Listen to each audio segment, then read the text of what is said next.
পৃথিবী বড় স্বার্থপর, দুনিয়া বড় স্বার্থপর। দুনিয়া কাউরে জায়গা দেয় না, দুনিয়া কাউরে জায়গা দেয় না। এত মজবুত পাইলিং করে যেই বিল্ডিং বানাইলাম, দুনিয়া তারে থাকতে দেয় না। যা বেটা যা, যা তুই লাথি দিয়া বাড়ি করে যা, কবরে যা, কবরে যা। দুনিয়া কাউরে থাকতে দেয়। দুনিয়া কত ক্ষমতা ধরকে মাটির নিচে ফেলায় দিছে, দুনিয়া কত সম্পদ আলাকে মাটির নিচে ফেলে দিছে, দুনিয়া কত সুন্দরী নারীকে মাটির নিচে ফেলায় দিছে, মাটির সাথে রেজা রেজা করে ফেলছে। আজ আর চেহারা নাই, আজ আর রূপ নাই, আজ আর যৌবন নাই, আজ আর ক্ষমতা নাই। এমন বাদশা ছিল পৃথিবীতে যার হাতের আঙ্গুলের ইশারায় মানুষের গর্দান উড়াইয়া দিত, যার হাতের ইশারায় উঠত মানুষ, বসত মানুষ। আজ বাদশারা নাই, আজ সম্পদওয়ালারা নাই, আজ মালওয়ালারা নাই। দুনিয়া কাউরে থাকতে দেয় না, কাউরে না দোস্ত, কাউরে দেয় না। দুনিয়া দাদারে আমার থাকতে দেয় নাই। আমার দাদারে আমি দেখছি, আজ আমার দাদা নাই। আমার নানারে আমি দেখছি, আমার নানা নাই। আমার দাদিরে আমি দেখছি, আমার দাদি নাই। আমার নানিরে আমি দেখছি, আমার নানি নাই। আমার বাবারে আমি দেখছি, 14 লক্ষ টাকা বাবার পেনশনের আমি সব ডাক্তারের পিছনে খরচ করে ফেলছি, বাড়ির ফসলের জমি বিক্রি করে ফেলছি। আমার বাপ যেন না মরে বারবার বারে হসপিটালে নিছি, কিন্তু দুনিয়া আমার বাপকে থাকতে দেয় নাই। আমার বাপ কবরে চলে গেছে। দুনিয়া কাউরে থাকতে দেয় না, কাউরে না, কাউরে না, কাউরে না, কাউরে না। আমার বাপ দুনিয়া কাউরে থাকতে দেয় না। তুমি থাকবা না, তুমি থাকবা না। দুনিয়ার ধোকায় পড়ো না বাপ, দুনিয়ার ধোকায় পড়ো না। মাকে বুঝান, আজ মারা বেসামাল হয়ে গেছে, আজ বোনেরা বেসামাল হয়ে গেছে, বেপরদার উৎসব তুলে দিছে। এটা যেন আল্লাহর সাথে যুদ্ধ করছে। আল্লাহ করোনা না, তুমি আরো কিছু দাও, আমরা বেপরদিকে ছাড়বো না।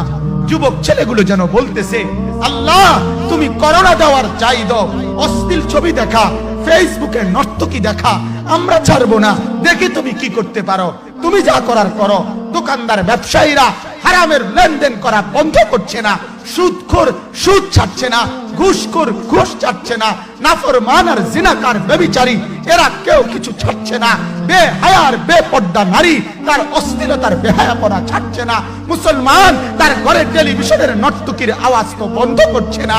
হায় করোনা কিভাবে যাবে, আযাব কিভাবে যাবে বলেন, বলেন, বলেন আপনারা।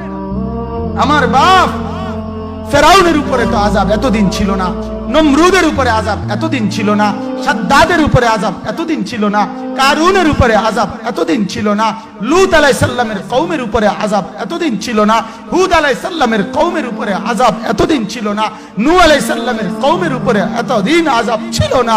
আজ আমরা মালিককে এই পরিমাণ নারাজ করছি, মালিক এত বেশি নারাজ। আজ 1 বছর হয়ে গেছে, 1 বছরের চাইতে বেশি হয়ে গেছে, কই করোনার মহামারীর আযাব তো যাচ্ছে না, গেছে গা বলে। আমাদের লক্ষ লক্ষ বাচ্চার পড়ালেখা বন্ধ, এরা নষ্ট হওয়ার চূড়ান্ত পর্যায়ে পৌঁছে গেছে। মোবাইল এদেরকে শেষ করে দিছে, লক্ষ লক্ষ ছেলে।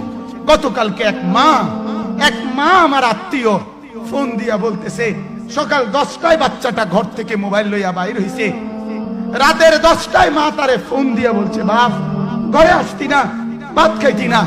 বাচ্চা তারে বলতেছে, তোমার অসুবিধা কি, তোমার সমস্যা কি?